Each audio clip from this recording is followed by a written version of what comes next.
সালাতে দোয়া কবুল হয়। সালাতে দোয়া কবুলের 3 জায়গা।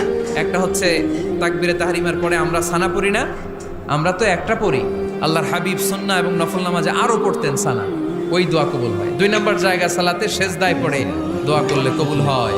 আকরাবু মা ইয়াকুনুল আবদু মির রাব্বিহি ওয়া হুয়া সাজিদ ফাকসিরু ফিহি দুআ। বান্দা যখন সেজদায় লুটিয়ে পড়ে বান্দা আল্লাহর সবচেয়ে কাছে চলে যায়। তা কিন্তু বিশ্বনবী বলে সেজদাটা তোমার রবের কুদরতি পায়ের উপরে পড়েছে। সেজদায় পড়ে দোয়া করেন। সালাম ফিরানোর আগে বিশ্বনবী দোয়া করতেন, লা ইউসাল্লিমান্না আহাদুকুম হাত্তা ইয়াতাআওয়াযা মিন আরবাআ। আল্লাহর হাবিব বললেন 4 জিনিস থেকে পানাহানা আছে আমার কোন উম্মত যেন সালাম না ফিরায়। তারা যেন পড়ে আল্লাহুম্মা ইন্নী আউযু বিকা মিন আযাবিল কবর, আউযু বিকা মিন আযাবি জাহান্নাম, আউযু বিকা মিন ফিতনাতিল মাহইয়া ওয়াল মামাত, আউযু বিকা মিন ফিতনাতিল মাসিহিদ দাজ্জাল। আল্লাহ কবরের আযাব থেকে বাঁচাও, আল্লাহ জাহান্নামের আগুন থেকে বাঁচাও, আল্লাহ জীবন